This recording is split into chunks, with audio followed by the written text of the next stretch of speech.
오늘 하나님 말씀은 누가복음 5장 17절에서 26절까지 말씀입니다.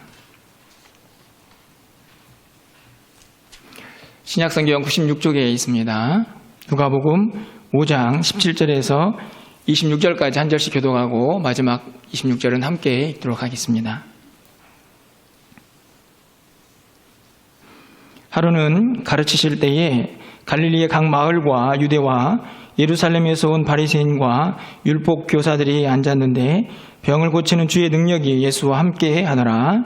한 중풍병자를 사람들이 침상에 메고 와서 예수 앞에 들여놓고자 하였으나 무리 때문에 메고 들어갈 길을 얻지 못한지라 지붕에 올라가 기와를 벗기고 병자를 침상째 무리 가운데로 예수 앞에 달아내리니 예수께서 그들의 믿음을 보시고 이르시되 이 사람아 내 제사함을 받았느니라 하시니 서기관과 바리새인들이 생각하여 이르되 이 신성 모독하는 자가 누구냐 오직 하나님 외에 누가 등이 죄를 사하겠느냐. 예수께서 그 생각을 아시고 대답하여 이르시되 너희 마음에 무슨 생각을 하느냐. 내 죄사함을 받았느니라 하는 말과 일어나 걸어가라 하는 말이 어느 것이 쉽겠느냐. 그러나 인자가 땅에서 죄를 사하는 권세가 있는 줄을 너희로 알게 하리라 하시고 중풍병자에게 말씀하시되 내가 내게 이르노니 일어나 내 침상을 가지고 집으로 가라 하시매 그 사람이 그들 앞에서 곧 일어나 그 누웠던 것을 가지고 하나님께 영광을 돌리며 자기 집으로 돌아가니 모든 사람이 놀라 하나님께 영광을 돌리며 심히 두려워하여 이르되 오늘 우리가 놀라운 일을 보았다 하니라. 아멘. 할렐루야. 2월 마지막 주일 예배에 함께 하신 우리 모든 성도님들을 환영합니다.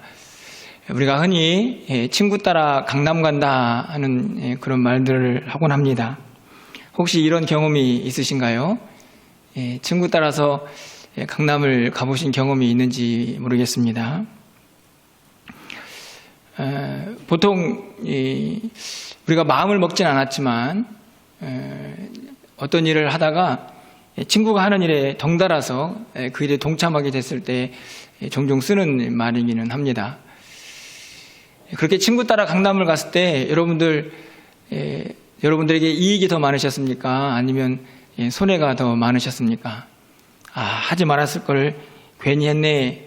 혹시 그런 생각이 드셨습니까? 아니면 참 잘했다. 친구 따라 강남 가기를 잘했다 하는 그런 마음이 더 많이 드셨습니까? 어찌 보면 되게 좀 시큰둥하게 시작된 일인 것처럼 보여지지만 그렇게 따라간 친구의 길이 생명의 길이고 또 영광의 길이고 소망의 길이었다고 하면 그 길은 정말 한번 가볼 만한 길이 아닐까 하는 생각이 듭니다. 혹시 오늘 이 자리에 친구 따라서 강남 오신 분들이 계시는지 모르겠습니다. 바라기는 이 길이 정말 좋은 길이고 여러분에게 복된 길이라는 사실을 여러분이 기억하시면서 이 예배에 동참해 주시기를 소망합니다. 복음서에 보면 많은 사람들이 예수님을 만납니다. 만나는 모습들을 좀 분석해 보면 조금씩 차이가 있는데요. 어떤 사람들은 자신이 직접 예수님에게 찾아와서 예수님을 만나는 경우들이 있습니다. 12년 동안 혈혈증을 앓았던 여인도 그렇고 또 맹인들도 예수님에게 직접 찾아와서 예수님을 만나는 경우들이 종종 있습니다. 그런가 하면 예수님께서 직접 찾아가 만나는 사람들도 있습니다. 제자를 부르실 때도 그랬고 그리고 베데스다 연못에서 38년 된 병자를 고치실 때에도 그가 움직일 수 없는 상황에서 예수님이 찾아가 그를 만나 주시기도 합니다. 그런가 하면 또 어떤 경우에는 자신의 힘으로는 도저히 예수님을 만날 수 없는 상황에서 누군가의 도움을 받아 예수님 앞에 나와 주님을 만난 경우도 있는 것을 보게 됩니다. 어찌 보면 우리 모두가 이런 다양한 방법을 통해서 예수님을 만나고 신앙생활을 시작하게 되는데요.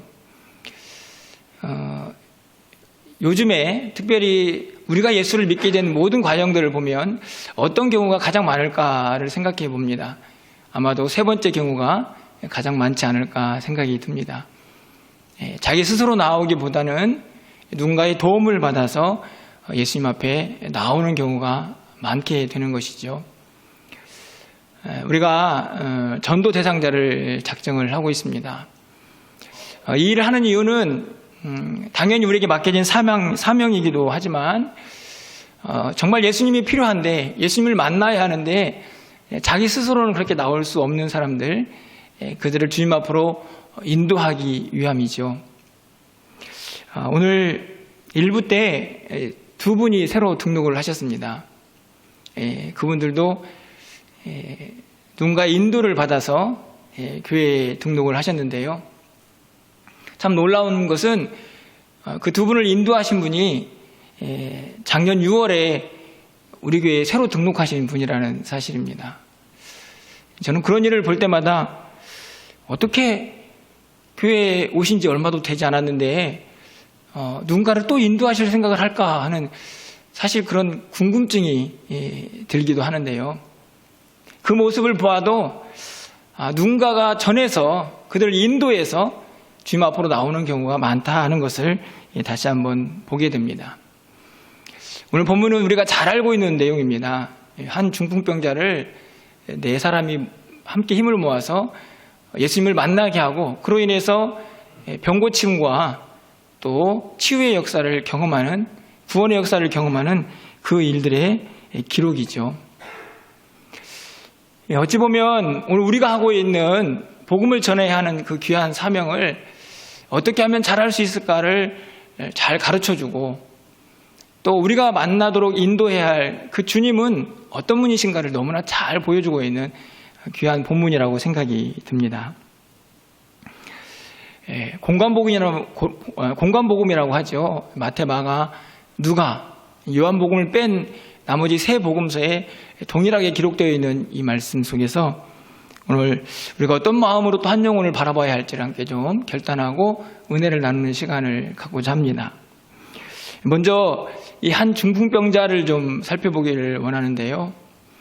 사실 성경에 어떤 복음서에도 이 중풍병자에 대한 확실한 정보가 기록되어 있지는 않습니다.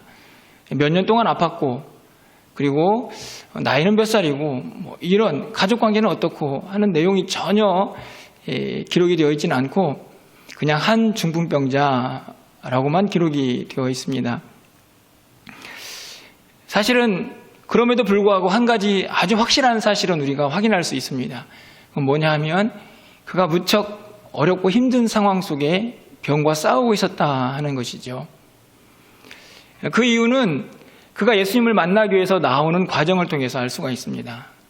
자기 힘으로는 도저히 나올 수 없는 상태. 그래서 사람들이 병상체, 침상체 그를 들고 와야만 하는 그런 상태에 놓여 있었던 것이죠. 다시 말하면 한두 명 부축해서 그렇게 걸을 수 있는 상황이 아니었다는 사실을 알 수 있습니다. 어찌 보면 그냥 그렇게 침상에 누워서 인생을 마감할 수밖에 없는 그런 위기와 고통 속에 있었던 사람이라고 볼 수 있는 것이죠. 절대적으로 누군가의 도움이 필요한 그런 삶을 살고 있었던 것입니다. 그 사람에게 오늘 그를 움직여주는 사람들이 등장을 하죠. 사실은 그 사람들에 대해서도 성경은 어떤 정보도 제공하지를 않습니다. 이 사람, 한 중풍병자와 이 중풍병자를 옮긴 사람들의 관계가 어떠한지도 설명이 되어 있지 않고 어떤 마음으로 그들이 이 한 중풍병자를 옮기게 되었는가 하는 자세한 내용도 기록이 되어 있지는 않습니다. 하지만 마가복음 2장에 보면 이들이 네 사람이었다는 사실은 확인을 해주고 있습니다. 많은 사람들이 아니고 네 사람이 이 한 사람을 움직였다 하는 것을 기록하는 정도가 복음서의 내용의 끝입니다. 여러분이 만약에 이 네 명 중에 한 사람이었다라고 생각을 하시고 오늘 말씀을 좀 들어보면 어떨까 그렇게 생각이 드는데요.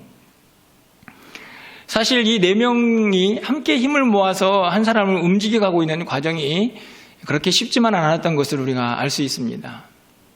가장 큰 장애물은 바로 이 사람을 옮기는 일이었을 거라고 생각이 듭니다. 이 중풍병자, 예수님을 만나면 고침을 받을 수 있을 것 같은데 그를 옮겨가기에는 그의 병이 너무 깊었던 것이죠. 혼자 아니면 그냥 한두 사람이 거들어서 그렇게 움직일 수 있는 상태가 아니었던 것입니다. 사실은 아마 그 첫 번째 장벽에서 이 사람을 고치고 싶지만 아마 다 손을 놓고 포기하는 경우가 더 많지 않았을까 생각이 드는데요. 이 네 사람은 그렇지는 않았습니다. 그러면 우리가 그냥 침상채 통째로 들고 가자, 이런 결정을 내린 것이죠. 사실은 이 결정도 매우 어려웠을 거라고 생각이 듭니다. 그렇게 네 사람이 한 귀퉁이씩 붙잡고 아마 침상을 옮겼겠죠. 그렇게 예수님 앞으로 나왔는데 또 다른 문제가 발생을 했습니다. 너무나 많은 군중이 모여 있어서 도저히 예수님 앞으로 이 중풍병자를 보낼 수가 없었던 것이죠. 이쯤 되면 우리가 할 만큼 했다, 이제 돌아가자 하는 말도 나올 법한데 이들은 또 움직이기 시작합니다. 그래, 그렇다면 지붕으로 올라가자. 지붕으로 올라가서 기와를 뚫고, 그리고 그 많은 사람들과 함께 대화를 나누고 있는 그 예수님 앞으로 이 중풍병자를 침상채에 내리겠다라는 결정을 내리고 그 일을 실행에 옮기는 장면이 오늘 본문에 기록이 되어 있습니다. 대단하지 않습니까? 네, 침상채 들고 온 것도 대단한데 수많은 무리 앞에서, 그 장애물 앞에서 포기하지 않고 다시 지붕을 뚫고 이 중풍병자를 예수님 앞으로 내려보내는 그 용기, 그 결단. 사실은 오늘 본문에 있는 사람들이 어떤 사람들이 모여있는가를 한번 좀 생각해 보면 그들의 결단이 얼마나 더 위대한가를 볼 수 있습니다. 오늘 17절과 21절 말씀을 보면요, 예수님 곁에서 모여가지고 앉아있는 사람들의 면면을 볼 수 있습니다. 바리새인, 서기관, 율법 교사들. 다시 말하면 그 지역에서는 그래도 나름대로 지식이 있다 생각되는 사람들이고 인정도 받는 사람들이라고 할 수 있습니다. 지금 그들이 예수님 앞에 모여서 뭔가를 배우고 있죠. 가르침을 받고 있습니다. 굉장히 아마 중요한 시간으로 아마 귀를 쫑긋하고 많은 사람들이 모여있지 않았을까요? 그런데 갑자기 지붕이 뜯어지더니 거기에서 침상채에 한 사람이 내려옵니다. 사실은 분위기가 많이 망가졌겠죠. 이 상황이 어땠을까? 조금 짐작하게 하는 구절이 다른 복음서에 기록이 되어 있습니다. 마태복음 9장 2절 하반절 말씀을 좀 가서 보시면, 작은 자야 안심하라, 내 죄사함을 받았느니라, 이렇게 말씀을 합니다. 다른 복음서에는 볼 수 없는 안심하라는 단어가 등장을 하죠. 이 단어는 뒤에 있는 말 때문에 기록한 단어가 맞습니다. 죄사함. 다시 말하면 죄로 인하여 고통받는 이 영혼이 하나님 안에서 참된 안식, 평안을 누리기를 원하는 예수님의 마음이 담겨져 있는 것이죠. 하지만 저는 또 한편으로 보면 이 안심하라는 단어가 이 상황을 잘 보여주고 있다고 생각이 듭니다. 사실은 두려운 상황이죠. 그냥 일반 군중이 아니고 조금 사회적으로 내놓으라 하는 사람들이 모여 있어서 그곳에서 지금 예수님이 가르침을 하고 있는데, 그곳에서 지금 위에 천정이 뚫리고 침상이 내려가고 있지 않습니까? 침상채 내려보내고 있는 이 4명의 사람들은 어떤 마음이었을까요? 아마 두려움도 생기지 않았겠습니까? 자기들이 하는 그 일이 얼마나 충격적인 일인가를 아마 그들도 알았을 것이기 때문입니다. 그런데 이들은 도대체 왜 이 모든 어려움을 극복하고 이 중풍병자를 예수님 앞으로 내려보내야 했을까? 사실은 오늘 이야기의 핵심이 예수님이지만 오늘 본문에서 이 사람들의 마음속으로 조금 더 들어가 보기를 원합니다. 도대체 이 4사람은 왜 중풍병자를 예수님 앞으로 내려보내야 했을까 하는 것이죠. 가장 중요한 이유는 예수님을 향한 믿음 때문이었습니다. 20절 상반절 말씀을 가서 보시면 예수께서 그들의 믿음을 보시고 이르시되, 이렇게 기록을 하고 있습니다. 예수님께서 그들의 믿음을 보셨습니다. 중풍병자 한 사람의 믿음이 아니고 그들의 믿음이다라고 기록하는 것을 보면 이 네 사람의 믿음도 포함이 되어 있는 것이죠. 어떤 믿음이었을까요? 이 사람이 예수님을 만나면 고침을 받을 수 있을 것이다 라는 믿음이었을 것입니다. 그 믿음이 그 모든 장애물들을 뚫고 이 중풍병자를 예수님 앞으로 내려보낼 수가 있게 했던 것이죠. 사실은 우리의 모습도 그렇지 않습니까? 내가 가지고 있는 믿음과 확신이 얼마나 분명한가에 따라서 행동의 양식이 달라집니다. 중간에 포기할 수도 있고 끝까지 해볼 수 있는 것이죠. 이들이 끝까지 이 일을 포기하지 않고 예수님을 만나게 했던 이 행위는 철저하게 믿음에 근거합니다. 예수님을 만나야 한다. 예수님을 만나면 이 사람이 고침을 받을 수 있다라는 믿음의 행동이었던 것이죠. 그런데 그뿐이었을까요? 이 네 사람의 마음속에는 그 마음이 전부였을까?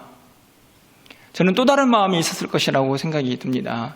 그것은 이 중풍병자를 향한 불쌍히 여기는 마음이죠. 그렇지 않습니까? 예수님을 만나면 병 고침을 받는다. 그거 누구든지 믿을 수 있습니다. 하지만 내가 왜 이 사람을 고쳐줘야 돼? 내가 왜 이 사람을 예수님 앞으로 데리고 가야 돼? 지금 걷지도 못하는데 침상째 들고 가야 되는데 군중이 이렇게 모여있는데 라고 얼마든지 생각할 수 있는 것이죠. 하지만 이들의 마음속에는요, 이 한 사람 중풍병자를 꼭 고치고 싶은 마음이 있었던 것 같습니다. 저는 이 마음을 공감 능력이다 이렇게 좀 정의를 하고 싶은데요. 쉽게 말하면 이 사람의 고통과 아픔을 자기들의 마음속에 고스란히 담을 수 있는 사람들이었던 것이지요. 아, 저렇게 살아서는 안 되겠구나. 어떻게 해서든지 고쳐줘야겠다. 이 병을 누가 고칠 수 있을까? 아, 그 예수님이라면 고칠 수 있을 거야. 라는 이 두 마음이 이 중풍병자 한 사람을 예수님 앞으로 인도할 수가 있었던 것입니다. 저는 우리 믿는 사람들에게 이 공감이라는 단어가 참 중요하다고 생각이 듭니다. 누군가의 마음을, 누군가의 아픔을 내 마음속에 담을 수 있는 그 마음이요. 저는 요즘 매일 기도하고 있는 것이 하나 있는데요. 그것은 아마 여러분도 마찬가지겠지만 우크라이나의 국민들입니다.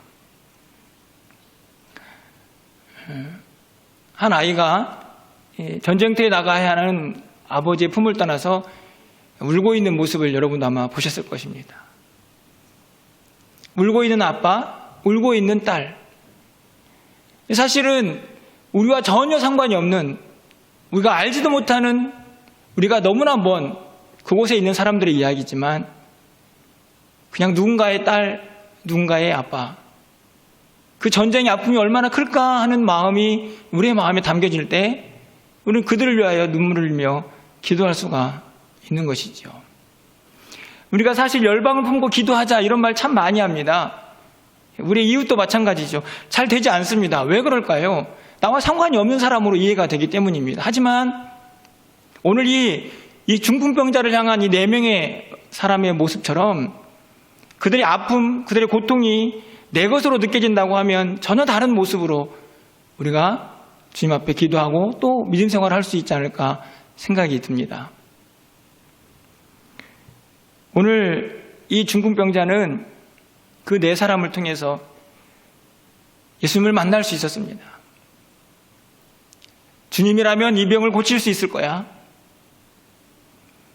이 병을 꼭 고쳐주고 싶어. 얼마나 힘들었을까? 이런 마음들이 이 4사람의 마음을 움직였던 것이죠. 저는 한 가지 더 마음이 있었다고 생각이 듭니다. 그것은 바로 연합의 힘이라고 생각이 드는데요. 다른 것이 아니라 이 사람들이 4사람이 함께 일을 하고 있다는 것입니다. 혼자 했으면 얼마나 힘들었을까요? 둘이었어도 이 침상과 중풍병자를 지붕을 들고 내려보낼 수가 있었을까요? 아마 4명이었기 때문에 서로 힘을 모아서 서로 용기를 주면서 일을 할 수 있지 않았을까 생각이 듭니다. 연합으로 힘을 모아서 한 영혼을 고치고 치유하는 일에 이 사람들이 마음을 모으고 있는 것이죠.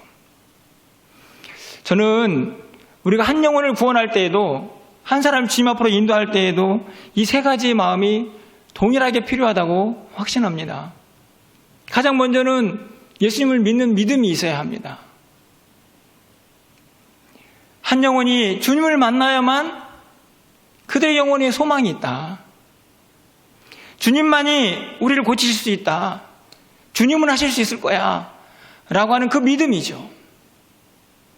뿐만 아니라 한 영혼을 불쌍히 여기는 마음이 있어야 합니다. 저렇게 살다가 예수님 모르고 죽으면 안 되는데, 예수님 만나야 하는데, 저 영혼도 예수 믿고 구원받아야 하는데, 그런 한 영혼을 향한 긍휼히 여기는 마음, 불쌍히 여기는 마음이 우리 안에 있어야만 우리가 간절한 마음으로 한 영혼을 주님 앞으로 인도할 수가 있다는 것이죠. 그렇게 하다가 때로는 힘들고 지칠 수도 있습니다. 전도가 쉽지는 않기 때문이죠. 그럴 때 어디에서 힘을 얻을 수 있을까요? 그것은 우리 성도들의 연합의 힘을 느낄 때 다시 일어날 수 있지 않을까 생각이 듭니다. 그렇죠? 전도하다가 지치고 힘들면 우리 성도님들의 모습을 보고 다시 힘을 낼 수도 있고, 또 우리 목장에서 또 전도회에서 내가 지금 이 영혼을 위해서 기도하고 전도하려고 하는데 잘 되지 않습니다. 좀 도와주시고 함께 기도로 힘을 모아주세요. 이게 연합의 힘입니다. 나 혼자 힘들고 어려울 수 있지만, 나 혼자는 쉽게 포기해버릴 수도 있지만, 공동체의 성도들의 교제를 통해서, 연합을 통해서 그 어려운 일도 해낼 수 있다는 사실을 오늘 본문이 우리에게 가르쳐주고 있는 것이죠. 한 영혼 전도가, 또 복음을 전하는 일이 결코 쉽지는 않지만, 오늘 이 세 가지 마음을, 이 모습들을 우리 안에 간직하면서 주님께서 우리에게 명령하시고 말씀하시는 그 복음 전파의 귀한 사명들을 좀 잘 감당하는 우리 멸령관교회 모든 성도님이 되시기를 주님의 이름으로 간절히 축원합니다. 왜 이 일을 해야 합니까? 우리가 누군가를 전도해서 주님 앞으로 나오게 한 다음에 그가 만날 예수님이 얼마나 위대하신 분인가, 그것을 우리가 깨달을 때에 그 주님을 만나게 할 수 있는 믿음이 더 굳건해지지 않겠습니까? 그래서 오늘 성경은 오늘 이 이야기의 핵심인 바로 예수님이 누구인가에 대해서 아주 구체적으로 우리에게 설명을 해주고 있죠. 이 땅에 수많은 죽어가는 영혼들이 만나야 할, 예수님이 필요한 그들에게 전할 예수님이 누구신가, 성경은 가장 먼저 그분이 인자다라고 우리에게 가르쳐주고 있습니다. 24절 상반절 말씀을 좀 가서 보시면, 그러나 인자가 땅에서 죄를 사하는 권세가 있는 줄을 너희로 알게 하리라. 인자라는 말을 쓰고 있습니다. 말 그대로 사람의 아들이라는 뜻이죠. 사실은 이 인자라는 말이 사복음서에 무려 81번이나 나오는 굉장히 자주 사용하는 단어지만, 이 단어들은 예수님께서 자기 스스로를 나타내는 독특한 표현 중에 하나입니다.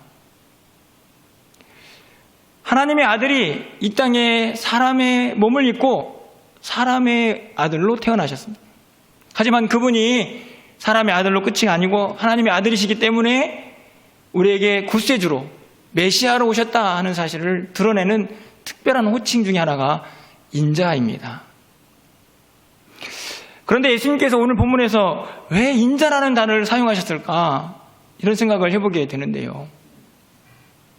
저는 이 단어에서도 주님이, 우리 연약한 인간의 몸을 입고 오신 그 주님이 우리를 얼마나 잘 이해하시는가 하는 것을 깨닫게 됩니다. 우리 예수님은 하나님의 아들이셨지만, 그분은 성자 예수님이셨지만 이 땅에 인간의 몸을 입고 오셨습니다. 그래서 누구보다도 우리 인간이 당하는 고통, 아픔, 슬픔을 정확히 아시는 분이셨죠. 예수님에게도 이 인간에 향한 긍휼히 여기는 마음이 가득 담겼다 하는 것을 알 수 있습니다. 여러분, 히브리서 4장 15절 말씀에 이렇게 기록이 되어 있습니다. 우리에게 있는 대제사장은 우리의 연약함을 동정하지 못하실 리가 아니요 모든 일에 우리와 같이 시험을 받으시니로되 죄는 없으시니라. 우리가 잘 아는 말씀이죠. 여기에 보면 우리의 연약함을 동정하지 못하시지 않는다. 다시 말하면 우리의 연약함을 너무나 잘 아신다라는 그 예수님의 모습을 동정이다라는 단어를 사용합니다. 동정하다. 이 동정하다는 말이 뭔가요? 공감하다는 말입니다. 우리의 연약함, 우리의 부족함을 인간의 몸을 입고 오셨기 때문에 완벽하게 이해를 하시는 거죠. 개역 한글에서는 이 단어를 체휼이다 이렇게 번역을 하고 있습니다. 저는 오히려 이전 번역이 조금 더 구체적이지 않나 하는 생각을 갖고 있습니다. 몸에 그것을 느끼고 경험하시는 거죠. 왜냐하면 인자이시기 때문에 그렇습니다. 인간의 몸을 입고 이 땅에 오셨기 때문에 인간을 너무나 잘 아시는 거죠. 그 국률하심의 마음, 그 주님의 마음이 마태복음 9장 36절에 이렇게 기록이 되어 있습니다. 무리를 보시고 불쌍히 여기시니 이는 그들이 목자 없는 양과 같이 고생하며 기진함이라. 무리를 보시고 불쌍히 여기셨습니다. 긍휼히 여기셨죠. 왜요? 그냥 불쌍하니까요. 우리 인간이 얼마나 연약한 존재입니까? 그들이 목자 없는 양같이 고생하고 기진하고 결국 그러다가 영원한 형벌에 처할 그 영혼들을 보니 너무너무나 불쌍한 마음이 드셨던 것입니다. 그 인간의 연약함과 고통을 인자이신 예수님께서 고스란히 다 느끼셨던 것이죠. 그래서 예수님께서 무엇을 하셨습니까? 우리를 구원하시기 위해서 십자가에서 자신을 내어주셨습니다. 사실은 십자가의 사랑은 인간을 향한 긍휼의 마음이죠. 저 영혼들이 그 사망 권세에 빠져있는 그 영혼들을 건져내기 위한 주님의 간절한 긍휼의 마음이 십자가에서 그대로 드러나는 것입니다. 동정하셨죠. 우리 연약함을 너무나 잘 아셨습니다. 여러분, 저는 이 인자라는 단어 속에서 오늘 이 4명의 한 중풍병자를 예수님 앞으로 인도한 이 사람들에게도 이 마음이 있었다고 확신합니다. 그들을 긍휼히 여겼죠. 그의 고통, 그의 아픔을 마치 자신들의 것처럼 긍휼히 여기니까 그 마음 때문에 그를 예수님 앞으로 인도할 수가 있었던 것입니다. 긍휼의 마음은 주님의 마음입니다. 불쌍히 여기는 마음은 주님의 마음입니다. 오늘 우리에게도 그 마음이 좀 가득 차고 넘쳐났으면 좋겠습니다. 예수를 믿지 못하고 이 세상 가운데서 절망과 고통 가운데 있는 그들을 향하여 주님의 마음을 가지고 나아갈 수 있는 우리 모두가 되어야 한다는 말씀입니다. 그 주님께서는 우리 인간을 너무나 잘 아시고 우리의 마음을 너무나 잘 아시기에 우리의 연약함을 긍휼히 여기시기에 그 주님 앞에 나온 영혼들을 외면하지 않으시는 거죠. 그래서 오늘 이 중풍병자를 어떻게 해주시나요? 주님도 그 연약한 마음, 그 영혼을 향하여 이렇게 2가지를 외치시지 않습니까? 첫 번째로는 네 죄사함을 받았다. 여러분 20절 말씀입니다. 예수께서 그들의 믿음을 보시고 이르시되 이 사람아 내 죄사함을 받았느니라. 죄를 용서하셨습니다. 죄 가운데 허덕이다가 영원한 형벌에 이를 그 영혼, 여전히 사망 권세에 붙잡혀 있던 그 영혼을 예수님께서 죄사함의 권세로 죄를 용서해 주셨습니다.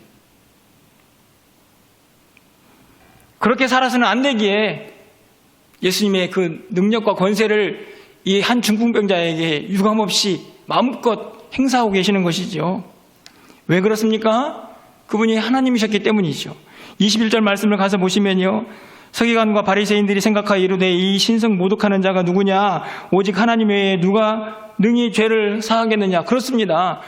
이 바리새인과 서기관들이 질문하고 있는 것처럼 궁금해하고 있는 것처럼 하나님 외에는 죄 사할 수가 없죠. 하지만 예수님이 죄를 사하셨습니다. 그 말은 무슨 말입니까? 예수님이 하나님이시라는 말씀이죠. 하나님의 아들이십니다. 이 땅에 오셨지요. 인간의 몸을 입고 오셨지만 그분은 하나님이십니다. 그래서 죄사함의 권세를 행하십니다. 그래서 그분을 만난 사람은 죄사함을 받습니다. 이 땅에 무거운 죄의 짐을 지고 허덕이는 인생이 아니라 그분이신 참된 자유를 누리며 마음껏 소망 안에 살아갈 수 있는 사람들이 되는 것입니다. 바로 저와 여러분의 주님을 만나서 우리가 얻게 된 놀라운 은혜지요. 그 그 은혜를 우리 누군가에게 전할 수 있는 사람들이 되어야 한다는 사실입니다. 여전히 죄 가운데 서성이며 그 죄로 인하여 인생을 어떻게 살할지를 알지 못하는 그 막막한 인생들에게 그 예수 그리스도를 전하여서 그들도 죄사함 받는 은혜를 누리게 한다는 말씀입니다. 히브리서 12장 1절 말씀을 보면 모든 무거운 것과 얽매기 쉬운 죄를 벗어버리고 우리 인생의 모습이 아닙니까? 예수 만나기 이전의 모습 아닙니까? 모든 무거운 것들 그리고 우리를 얽어매는 수많은 죄들 그것들을 주님을 만나 다 벗어버리고 이 생명의 길, 소망의 길을 주님과 함께 걸어가기를 주님께서 원하고 계십니다. 우리 주님에게는 그런 능력이 있습니다. 우리가 믿는 예수 그리스도의 능력이죠. 우리가 아직도 혹시 그분을 만나지 못한 분들이 있다고 하면 예수 그리스도를 만나셔서 이 죄사함의 은혜를 경험하시기를 바라고 우리 주변의 수많은 영혼들 아직도 이 죄의 멍에를 메고 고통당하고 있는 그들에게 이 죄사함의 권세가 있는 예수 그리스도를 마음껏 증거하며 그 주님 앞으로 인도할 수 있는 우리 모두가 되기를 소망합니다. 주님께서는 능력이 있으십니다. 죄사함의 능력뿐만 아니라 인간의 육체의 연약함도 고치시는 그 능력을 예수님이 가지고 계시죠. 그래서 24절 하반절에서 뭐라고 기록하고 있습니까? 중풍병자에게 말씀하시되 내가 내게 이르노니 일어나 내 침상을 가지고 집으로 가라. 죄사함을 받았다. 이 말씀은 그의 영혼의 문제를 해결하신 것이지요. 하지만 이제는 그의 육체의 문제도 해결을 받아야 합니다. 그를 얽매이고 그들을 고통스럽게 하고 그를 그 죽음의 공포 속에서 허덕이게 했던 그 육체의 질병도 예수님께서 고쳐주셨습니다. 일어나 가라. 일어나 가라. 이 말씀은 네 병이 고침을 받았다라는 말씀이죠. 우리 예수님의 능력 아닙니까? 영과 육을 온전히 회복시키고 치유하시는 주님의 능력이 오늘 이 본문에서 마음껏 발휘가 되고 있습니다. 우리가 믿고 있는 예수 그리스도이십니다. 물론 우리가 예수님을 믿는다고 해서 이런 다 병고침의 기적을 경험하는 것은 아니지만 하지만 우리는 믿습니다. 우리 예수님이 못 고칠 질병이 없다는 사실을 뿐만 아니라 우리는 믿고 있지요. 우리가 이런 기적이 일어나지 않을지라도 우리의 모든 상황과 형편과 고통과 아픔을 아시는 그 주님께서 하나님의 가장 적당한 방법과 그리고 가장 적당한 은혜와 때에 그것으로 우리를 이 고통에서 잘 이겨나갈 수 있도록 우리를 도우신다는 사실을 말입니다. 그분이 우리가 믿고 있는, 우리가 만나서 우리가 찬양하고 있는, 우리가 예배하고 있는 바로 예수 그리스도입니다.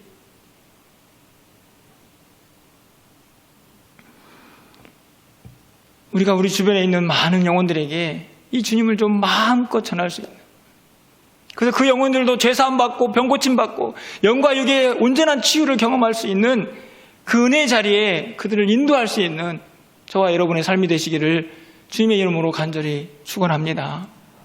여러분, 이 일을 통해서 이 공동체에 어떤 일이 벌어졌나요? 비록 그냥 수많은 군중들이 모여 있다고 그렇게 기록이 되어 있지만 이곳에 어떤 일이 벌어지고 있습니까? 25절, 26절 말씀을 좀 보십시오.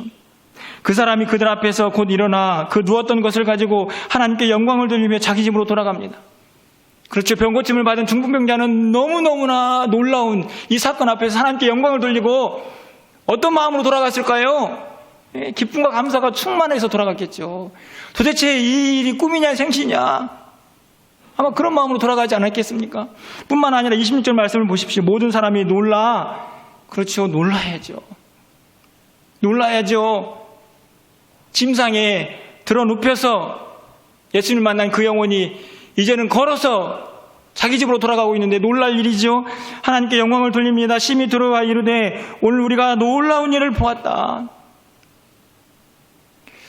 저는 이 말씀을 통해서 저는 술렁거림 이런 단어를 떠올려 봅니다. 그렇죠. 지금 이 군중이요 술렁거리고 있습니다. 주님이 행하신 놀라운 일을 통해서 이 군중들이 그 놀라움을 금치 못하고 있고요. 하나님께 영광 돌리고 있고요. 아, 도대체 어떻게 이런 일이 일어났느냐라고 웅성거리고 있는 것이죠. 저는 여기에서 생명력을 느낍니다. 복음의 능력이고 구원의 역사의 힘이죠. 여러분, 저는 공동체에게는 이런 생명력이 있어야 한다고 늘 믿습니다. 한 영혼이 구원을 받고 또 모든 사람들이 예수님 안에서 치유함을 받고 회복되는 역사를 통해서 우리 주님이 살아계시는구나, 그렇게 하나님께 영광을 돌리고 이 귀한 일을 서로서로에게 간증하면서 공동체가 살아있음을 느끼는 것이죠. 여러분, 그 모습이 지금 25절과 26절에 나타나 있지는 않습니까? 오늘 그러기 위해서, 그 생명력을 느끼기 위해서 우리는 반드시 복음의 역사를, 구원의 능력을 경험해야 합니다. 한 영혼이 온전히 치유되고 회복되는 역사를 우리가 경험할 수가 있어야 한다는 사실이죠. 그러기 위해서는 우리도 이 4명 속에 한 사람이 되어야 합니다. 한 중풍병자를 모든 고통과 장애물들을 다 극복하고 예수님을 만나게 하는 그 역사적인 현장 속에 우리도 속해 있어야 한다는 말씀입니다. 구경꾼이 방관자가 아니라 이 일에 실제 참여하여서 경험하고 느끼는 사람들, 그 사람들이 되어야 한다는 말씀이죠. 말씀을 맺으려고 합니다. 최근에 책 한 권을 구입해서 읽고 있는데요. 아직 많이 읽지는 못했지만 카일 아이들먼이라는 목사님이 책을 썼습니다. 책 제목이 한 번에 한 사람, 한 번에 한 사람이라는 책 제목입니다. 원제를 그냥 그대로 번역을 했는데요.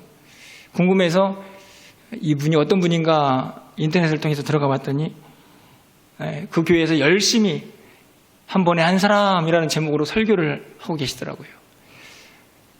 이 책은요, 예수님의 사역의 핵심을 정리한 책입니다. 뭐냐 하면 정말 한 번에 한 사람,